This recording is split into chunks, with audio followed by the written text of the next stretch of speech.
सीतापुर के रेउसा में शनिवार को कांग्रेस नेताओं ने संविधान को बचाने के संकल्प के साथ संविधान बचाओ संवाद कार्यक्रम के जरिए भाजपा पर करारा हमला बोला। कार्यक्रम में मुख्य अतिथि के रूप में कांग्रेस के राष्ट्रीय सचिव एवं उत्तर प्रदेश प्रभारी अविनाश पांडे ने क्या कुछ कहा, आइए पहले उसे सुन लेते हैं। मनरेगा या आज का चल रहा जो मतदाताओं की सूची नई तरीके से बनाने की प्रक्रिया चल रही है, अगर आप देखेंगे तो इन सभी प्रक्रियाओं के पीछे जो एक सबसे बड़ी ताकत, जो सबसे बड़ा कवच, जिस संविधान के तहत जो अधिकार दिया गया था उसे खत्म करने की जो साजिश शरीर के खिलाफ में जन जागृति कार्यक्रम, और मैं उसके लिए बधाई देना चाहूंगा भाई राकेश राठौड़ जी को कि पहले भी मैं 2 सम्मेलनों में आपके बीच आया हूं, लेकिन जिस प्रकार से वर्ग के समाज के हर वर्गों में काम कर जो विश्वास उन्हें हासिल किया और आज जिसके लिए हम संघर्ष कर रहे हैं, उसे मिसाल के रूप में सीतापुर में उन्होंने कर दिखलाया। हर जनजाति के लिए लड़ाई लड़कर, पिछड़ों के लिए, किसानों के लिए, युवाओं के लिए, हमारे अत्याचार जिन महिला बहनों पर हुए उनके हक के अधिकार की लड़ाई लड़ते हुए उन्होंने पूरे सीतापुर में कांग्रेस ही नहीं लेकिन संविधान पर विश्वास रखते हुए होते हुए अन्याय के खिलाफ आवाज उठाया है। माननीय अजय राय जी और उत्तर प्रदेश कांग्रेस कमेटी के नेतृत्व में प्रदेश के अंदर हमारे जितने भी सांसद हैं, जितने भी विधायक हैं, जितने भी शीर्ष नेता हैं, हर एक ने अपने अपने क्षेत्रों में इसी प्रकार का एक जन आंदोलन शुरू करने की शुरुआत की है, जिसका आज श्री गणेशाय सीतापुर में माननीय राकेश राठौड़ जी ने यहाँ शुरुआत की। और आपकी आवाज आने वाले दिनों में आपने देखा कि जिस प्रकार से प्रदेश के अंदर में जातीय व्यवस्था को लेकर लोगों को लड़ाने का काम चल रहा है, जिस प्रकार से शंकराचार्य जी जैसे पेटी गट्टी पर आरोप प्रत्यारोप लगाकर, सबसे बड़ी चीज है कि उनका जिस प्रकार से अपमान किया जा रहा है, एक संदेश देने की कोशिश है समाज के हर वर्ग को अलग अलग तरीके से कि शंकराचार्य नहीं, जब हम शंकराचार्य जी को भी और हम इस देश के संतों को, महात्मा को भी जब चोटी पकड़कर खींचकर और लाते फूल से मार सकते हैं, तो आप समझ लीजिए कि आप कहां खड़े हैं। ये अन्य संतों को, अन्य उन विचारवान लोगों को, उन विद्वानों को जो आज चल रही अव्यवस्था और हिंदुत्व के परिभाषा को गलत रूप से लोगों के बीच में पेश करने की कोशिश कर रहे हैं, उन लोगों को ये चेतावनी के रूप में दी गई। लेकिन वो ये भूल रहे हैं कि ये संत महात्माओं की भूमि, जहां पर सीतापुर के भूमि में, जहां पर आपने खुद ने देखा कि महर्षि दीदी जी और महर्षि नैमिष जी के त्याग बलिदान के आधार पर समाज को एक नई चेतना, नई ज्योति दी। यही ज्योति यहाँ से लेकर पूरे प्रदेश में उत्तर प्रदेश कांग्रेस कमेटी के नेतृत्व में आप सबके समर्थन, योगदान और ताकत से आने वाले दिनों में सिर्फ 2026 के स्थानिक चुनाव ही नहीं, लेकिन 2027 के विधानसभा चुनाव में भी पूरी ताकत के साथ प्रदेश की जनता फिर एक बार कांग्रेस पर विश्वास रखते हुए, कांग्रेस नेतृत्व अपना विश्वास रखते हुए, और जो काम सिर्फ चीनी मिलों का या किसानों को या मनरेगा के माध्यम से संरक्षण ही नहीं, लेकिन जो कल्पना आज माननीय राहुल गांधी जी, खड़गे जी, सोनिया जी पूरे देश के लिए सोच रहे हैं, उसके लिए आपके समर्थन की, आपके योगदान की, आपकी मदद की अति आवश्यकता है। मंच से बोलते हुए कांग्रेस नेताओं ने सीधे तौर पर कहा कि वर्तमान सरकार संविधान के मूल ढांचे से खिलवाड़ कर रही है। मनरेगा जैसी जन कल्याणकारी योजनाओं की अनदेखी और समाज को धर्म जाति के नाम पर बांटने की राजनीति का मुद्दा भी प्रमुखता से छाया रहा। विशिष्ट अतिथि प्रदेश अध्यक्ष कांग्रेस अजय राय ने क्या कुछ कहा, आइए आपको वो भी सुनाते हैं। सरकार और हिंदुत्व का अपमान कर रही है।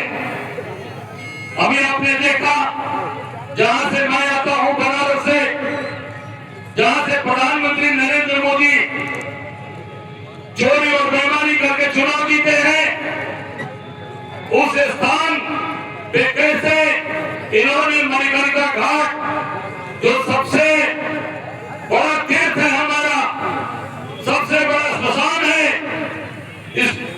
इस पूरे हिंदू समाज का, वहां पे अहिल्याबाई होलकर जी ने जो हमारी महारानी, उन्होंने उसका जीर्णोद्धार कराया और उनकी घाट को तोड़ा, उनकी मूर्तियों को तोड़ा।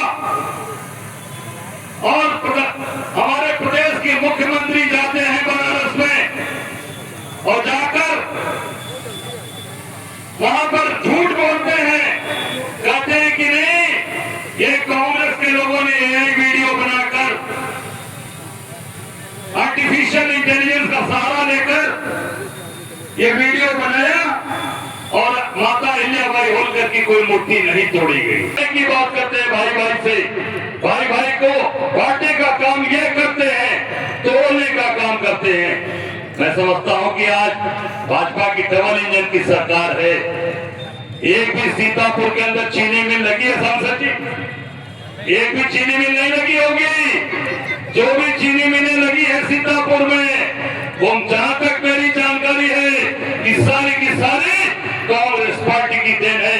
कांग्रेस पार्टी के अंदर सारी चीनी मिलें सीतापुर के अंदर लगी, उसके बाद एक भी चीनी मिलें यहां नहीं लगी, क्योंकि गन्ना का क्षेत्र है और यहाँ पर सारी चीजें कांग्रेस के द्वारा स्थापित की गई।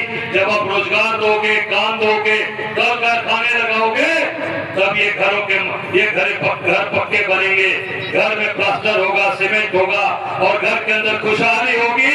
और नहीं तो पूरी तरीके से समाज फट जाएगा, टूटेगा और कमजोर होगा। हम आप सब लोगों के साथ पूरी ताकत के साथ जो आज हमारी कांग्रेस पार्टी जुड़कर खड़ी है, हम आपसे आग्रह निवेदन करने आए हैं कि कांग्रेस को मजबूत करिए, अपने सांसद राकेश राठौर को मजबूत करिए, राहुल गांधी को मजबूत करिए और निश्चित तौर से जब कांग्रेस मजबूत होगी, राकेश राठौर मजबूत होंगे, राहुल गांधी मजबूत होंगे, तभी ये देश मजबूत होगा, तभी ये सिरसा मजबूत होगा, तभी ये सीतापुर मजबूत होगा। बच्चों का आंदोलन कर दिया, पूरे के पूरे सारी चीजों को ध्वस्त कर दिया और आप सनातन की बात करते हैं, कहते हो बटोगे तो कटोगे। अरे अपने ही अब सारा काम कर रहे हो। सारी चीजें करने वाला कौन है? आप खुद कर रहे हो। आप लोगों को तोड़ रहे हो, आप लोगों को बांट रहे हो, आप लोगों को मार रहे हो और लोगों से झूठ बोल रहे हो। न महंगाई की बात करते हो, न बेरोजगारी की बात करते हो, न भ्रष्टाचार की बात करते हो और न आप कहीं पर भी शिक्षा और स्वास्थ्य की बात करते हो। आज आप देखिए ये कौन सी जगह पर हम रेवसा में हम खड़े हैं सांसद जी। अब आप अगल बगल के घर देख लीजिए। ये देखिए बगल में मेरे दाहिनी तरफ घर है, जहाँ बहन हमारी बेटी खड़ी है। ये घर प्लास्टर नहीं हो पा रहा, पीछे घर दो तीन घर मकान है, इन घर पे प्लास्टर नहीं हो पा रहा। योगी जी, मोदी जी, अब आप इससे समझिए कि आज किस तरीके से लोग अपना जीवन यापन कर रहे हैं, कैसे ये लोग रह रहे हैं। अगर इनके पास पैसे होते तो अपने घर का प्लास्टर कराते, अपने घर पर सीमेंट प्लास्टर करवाते, रंगवाते, उसको भी चमक देते। पर आज अपना पेट पाले, अपने घर को पाले कि अपना घर सुंदर बनाए, अपना घर सीमेंटेड कराए। मुख्यमंत्री होकर आप झूठ बोलते हो, गेरुआ वस्त्र पहनकर झूठ बोलते हो, सनातन का अपमान करते हो, सनातनियों का अपमान करते हो। मैंने कहा बनारस में कि भैया अगर ठीक है, हमने एआई वीडियो बनाया है तो सही है क्या है? तो जो मूर्ति आपने जहां रखी है उसको मीडिया के सामने और काशी के लोगों, बनारस के लोगों के सामने ला दीजिए। दूध का दूध, पानी का पानी हो जाएगा। अगर हम गलत हैं तो निश्चित तौर से मुझे आप सजा दीजिए, जितनी धाराएं हैं लगाकर जेल भेज दीजिए। पर आप गलत हैं क्योंकि आपने झूठ बोला है। संविधान बचाओ संवाद कार्यक्रम में समाज को धर्म जात के नाम पर बांटने की राजनीति का मुद्दा भी छाया रहा। मुख्य वक्ता सहारनपुर से कांग्रेस सांसद इमरान मसूद क्या कुछ बोले, उससे भी सुनिए। जब हम उपभोक्ता बन जाएंगे, हमारी अर्थव्यवस्था जो पिछले 15 साल के अंदर चरमरा गई, उसके ऊपर लगातार चोट कर रही है। अर्थव्यवस्था की रीढ़ को तोड़ने का काम कर दिया मनरेगा को खत्म करके। मनरेगा एक उम्मीद की किरण थी गरीबों के लिए, मजदूरों के लिए। जिन गरीब और मजदूरों के घर के अंदर दिया जलाने का सपना सोनिया जी ने देख करके मनरेगा लागू किया था। मनरेगा इस बात की गारंटी थी कि मनरेगा के माध्यम से गरीब को रोजगार मिलने का काम होगा। मनरेगा के माध्यम से उन महिलाओं को, जो महिलाएं अपने बच्चों को पढ़ाने के लिए परेशान रहती थी, उनके लिए रास्ता खुलने का काम हो गया। जब इन्होंने सरकार संभाली तब कहा था कि मनरेगा कांग्रेस की विफलताओं का स्मारक बनेगा, लेकिन प्रधानमंत्री जी 10 साल के अंदर उसको विफल करने में नाकाम रहे। प्रधानमंत्री जी कोरोना के अंदर, प्रदेश के मुख्यमंत्री कोरोना के अंदर ये कहने पर मजबूर हो गए कि अगर मनरेगा जैसी योजना न होती तो इसके अंदर बहुत दुश्वार या तकलीफ वाली काम होता। किए जा रहे हैं, लेकिन बांग्लादेश के हिंदुओं की तरफ चिंता नहीं है, क्योंकि इन्हें हिंदू से नहीं, इन्हें सत्ता से प्यार है। हमने वहां कहा कि जिस देश को हमने पैदा किया उस देश के अंदर अगर ये कतलेआम होता है तो हमें शक्ति के साथ काम करना चाहिए। गांधी जी ने बांग्लादेश बनाते वक्त ये समझौता किया बांग्लादेश के साथ, जिसे मुजीब समझौता कहा जाता है। उसके अंदर स्पष्ट तौर पे था, अगर वहां के अल्पसंख्यकों पर जुल्म आने का काम होगा तो हम लोग उसके अंदर इंटरवीन करने का काम करेंगे।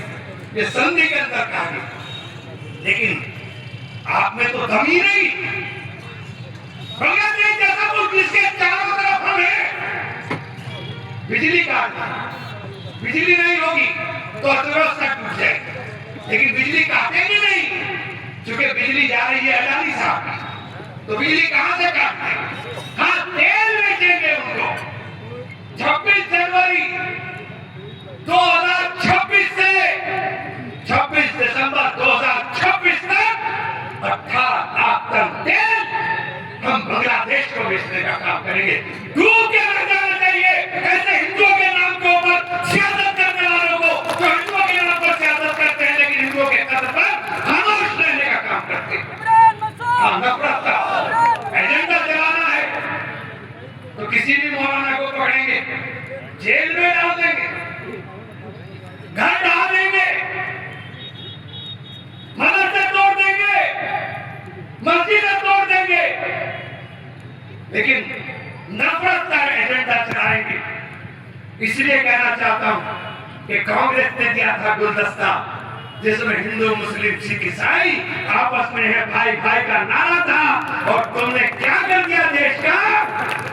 उत्तर प्रदेश में हिंदू मुसलमान, बंगाल में जाओ तो बांग्लादेशी वर्सी दूसरे हो जाता है, नॉर्थ ईस्ट में जाओ तो मेहताई और वो जो वहां के मणिपुर के लोग हैं उनको लड़ाते हो। अरे वोट तुम नहीं लोगे, कांग्रेस कमजोर हो गई। वोट देना शुरू कर दो, देना पहले देते थे।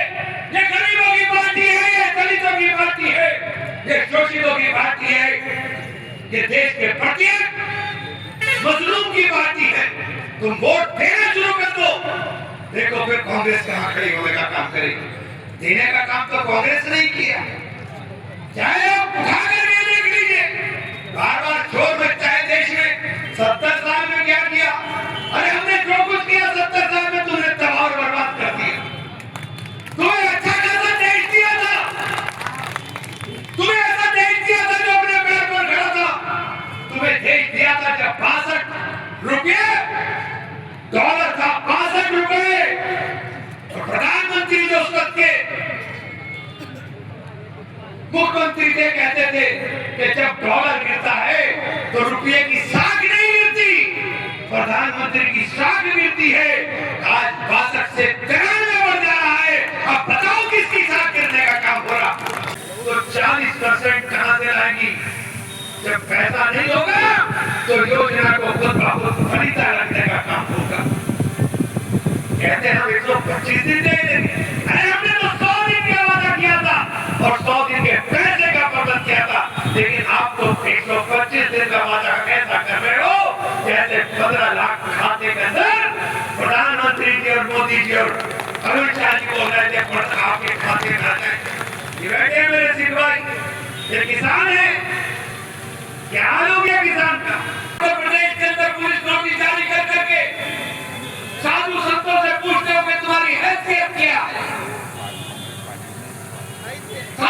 से पूछा जाएगा, शंकराचार्य से पूछा जाएगा कि आप शंकराचार्य कैसे, क्या आप उस प्रक्रिया का हिस्सा है जिस प्रक्रिया के अंदर शंकराचार्य की नियुक्ति होती है? आपका पूछने का अधिकार कैसे हो गया? आप केवल अपमानित कर रहे हो जब संविधान के अंदर इस बात का खुला ऐलान है कि देश के अंदर रहने वाला प्रत्येक नागरिक चाहे किसी जाति या धर्म से ताल्लुक रखता हो उसको अपने धार्मिक कृत्य करने की पूर्ण आजादी होगी। आप उस आजादी के ऊपर पाबंदी लगाना चाहते हैं। पहले आप मस्जिदों पर बुलडोजर चला रहे थे, पहले मदरसों पर बुलडोजर चला रहे थे, पहले नफरत के नाम के ऊपर आप हिंदू और मुसलमान के अंदर नफरत कर रहे थे, लेकिन अब ये नफरत की अति हो गई कि आप जिस हिंदुत्व का नाम लेकर के राजनीति देश के अंदर दूषित कर रहे थे, आपने उसी के ऊपर हमला करने का काम कर दिया। आज उस संविधान के ऊपर खतरा मंडरा रहा है, आज उस संविधान की धज्जियां उड़ाने का काम देश के अंदर हो रहा है। जिस तरह से देश के संविधान को रोकने का काम साथियों हो रहा है, हम लोगों के आप लोगों की सामूहिक जिम्मेदारी है कि हम लोग संविधान की रक्षा के लिए आगे आने का काम करें। ये देश विविधताओं से भरा हुआ देश है, जिस देश के अंदर 350 किलोमीटर के ऊपर बोली बदल जाती हो, जिस देश के अंदर इतने धर्मों के मतों के मानने वाले लोग रहते हो, उनको एक तरफ के सूत्र में अगर किसी ने भिड़ोने का काम किया, उस ग्रंथ का नाम है भारत का संविधान, और तुम संविधान को रोकना चाहते हो। बताओ। इसलिए हम आपसे कहने के लिए आए कि कांग्रेस ने जो किया था, जब पंडित जवाहरलाल नेहरू सत्ता संभाली, कोई बुजुर्ग हो एक दो जिनको याद हो, जब सत्ता संभाली थी तो न तन पे कपड़े थे और न खाने को अन्न था। तबाह किए जा रहे हैं, लेकिन बांग्लादेश के हिंदुओं की तरफ चिंता नहीं है, क्योंकि इन्हें हिंदू से नहीं, इन्हें सत्ता से प्यार है। हमने वहां कहा कि जिस देश को हमने पैदा किया, उस देश के अंदर अगर ये कतलेआम होता है तो हमें सख्ती के साथ काम करना चाहिए। कोई गांधी जी ने बांग्लादेश बनाते वक्त ये समझौता किया बांग्लादेश के साथ, जिसे मुजीब समझौता कहा जाता है, उसके अंदर स्पष्ट तौर पे था अगर वहां के अल्पसंख्यकों पर जुल्म होने का काम होगा तो हम लोग उसके अंदर इंटरवीन करने का काम करेंगे। ये संधि के अंदर कहा, लेकिन आप में तो दम ही नहीं। बांग्लादेश जैसा मुल्क जिसके चारों तरफ हम हैं, बिजली काटना, बिजली नहीं होगी तो अर्थव्यवस्था टूट जाएगी, लेकिन बिजली काटेंगे नहीं, क्योंकि बिजली जा रही है अडानी साहब की, तो बिजली कहां से काटते? हाँ, तेल बेचेंगे उनको। 26 जनवरी 2026 से 26 दिसंबर 2026 तक 18 लाख टन तेल हम बांग्लादेश को बेचने का काम करेंगे। डूब के रह जाना चाहिए ऐसे हिंदुओं के नाम के ऊपर सियासत करने वालों को, जो हिंदुओं के नाम पर सियासत करते हैं लेकिन हिंदुओं के कदर पर खामोश रहने का काम करते हैं। नफरत का एजेंडा चलाना है तो किसी भी मौलाना को पकड़ेंगे, जेल में डाल देंगे, घर ढा देंगे, मदरसे तोड़ देंगे, मस्जिदें तोड़ देंगे, लेकिन नफरत का एजेंडा चलाएंगे। इसलिए कहना चाहता हूं कि कांग्रेस ने दिया था गुलदस्ता, जिसमें हिंदू मुस्लिम सिख ईसाई आपस में है भाई भाई का नारा था, और तुमने क्या कर दिया देश का? उत्तर प्रदेश में हिंदू मुसलमान, बंगाल में जाओ तो बांग्लादेशी वर्सी दूसरे हो जाता है, नॉर्थ ईस्ट में जाओ तो मेहताई और वो जो वहां के मणिपुर के लोग हैं उनको लड़ाते हो। स्थानीय राजनीति के लिहाज से सबसे बड़ा प्रहार सीतापुर सांसद राकेश राठौर ने किया। उन्होंने सेवता विधानसभा क्षेत्र के विधायक को सीधे निशाने पर लेते हुए कहा कि रेउसा क्षेत्र आज विकास के मामले में अति पिछड़ा हो चुका है। सांसद राकेश राठौर ने क्षेत्रीय विकास की सुस्त रफ्तार के लिए सत्ताधारी विधायक की कार्यप्रणाली को जिम्मेदार ठहराते हुए कहा, चल के आज इस संविधान बचाओ संवाद कार्यक्रम में आए, जहां पे राजनीति एक आतंक का पर्याय बनी हुई है। यहाँ का जनप्रतिनिधि अपने को कहता है बहुत पावरफुल है और रेवसा में पावरफुल है। मैं देख रहा हूँ कल रात से लाइट नहीं आई पूरे रेवसा में। क्षेत्र में तमाम विद्युतीकरण से अछूते गांव पड़े हैं, सड़कें टूटी हैं और हाल इतना खराब, इतना पिछड़ापन इस क्षेत्र में कि मतलब देखा आंखों से नहीं जाता है। इतना पिछड़ापन वाला क्षेत्र, हम तो ये बड़े आश्चर्य की बात करते हैं। कभी किसी इंस्पेक्टर के लिए धरने में बैठते हैं, कभी कोई अनुसूचित जात, कभी कोई मुस्लिम भाई मिल जाए तो आज दिन उनका धरना प्रदर्शन होता है। एक दिन इस खराब सड़कों के लिए, रेवसा की कुल बिजली के लिए और इसके लिए भी तो एक दिन धरने की तैयारी करें। आज जो आपका ये जुटान हुआ, मैं आज आपसे वादा करके जा रहा हूँ कि आज के बाद मेरे परिवार का एक व्यक्ति आपके बीच लगातार रहेगा। रेवसा के अंदर कार्यालय खोलकर लगातार आपकी सेवा और समस्या को हल करने के हर सुख में आप साथ खड़े होने का प्रयास करूंगा। और एक बात निश्चित हो कि आपको आखिरी बता दे रहा हूँ, 2027 में उत्तर प्रदेश में राहुल जी के सिपाही बन के सब लोग उत्तर प्रदेश में एक बार कांग्रेस की सरकार बनाने का सब लोग संकल्प लेके जाएं। जितने लोग बचे हैं, क्या आप लोग अपने आप में राहुल गांधी का सिपाही बन के इस लड़ाई को लड़ना चाहेंगे? पीछे वाले बिल्कुल नाच वाले नहीं सुन रहे, सुनाई पड़ रहा। आज से हम लोग संकल्प कर लें कि आज से इस क्षेत्र में हम लोग राहुल गांधी के सिपाही बन के संविधान की रक्षा के लिए, जातिगत जनगणना के लिए और नफरत को इस क्षेत्र से हटाने के लिए आज से ही कमर कस के पूरे एक साल प्राण से काम करेंगे। जो लोग हमारे साथ आज इस मंच में शामिल हुए उन सबका बहुत बहुत आभार, धन्यवाद। मैं प्रभारी जी को दे दूं, अध्यक्ष जी को भी कहीं जाना। कार्यक्रम में सांसद तनुज पुनिया, जिला अध्यक्ष कांग्रेस ममता वर्मा, पिछड़ा वर्ग अध्यक्ष राजपाल सुनीता रावत, शिव प्रकाश सिंह, रोशनी गुप्ता, अनुप्रिया वर्मा, राहुल सिंह, भगवंत सिंह, सुरेश प्रकाश मिश्र, पप्पू बघैया, बद्री विशाल, संजय शुक्ला, शिवबरन शुक्ला, रिजवान अहमद, संयोजक शशांक राठौर, कुद्दूस सहित तमाम कार्यकर्ता मौजूद रहे। कुल मिलाकर रेउसा की धरती से कांग्रेस ने यह साफ संदेश दे दिया है कि आने वाले समय में वह संविधान और विकास के मुद्दे पर जनता के बीच जाकर सत्ता पक्ष की घेराबंदी और तेज करेगी। उत्तर प्रदेश प्रभारी अविनाश पांडे ने यूजीसी पर क्या कुछ कहा, उसे भी सुनिए। ये सभी जिस प्रकार से आप देख रहे हैं कि देश में जहां मनरेगा की बात हो, जहां आती है, लोगों का ध्यान बटाने के लिए इस प्रकार के नए नए शुरू सरकार द्वारा छोड़े जा रहे हैं। लोगों को न्याय मिले, सबसे बड़ी जो आज के सम्मेलन का उद्देश्य था कि संविधान को कमज़ोर करते हुए लोगों के अधिकार का हनन करते हुए जिस प्रकार से पूरे प्रदेश के अंदर में एक तरफा आप देखेंगे कि एक तरफा कुव्यवस्था चल रही है,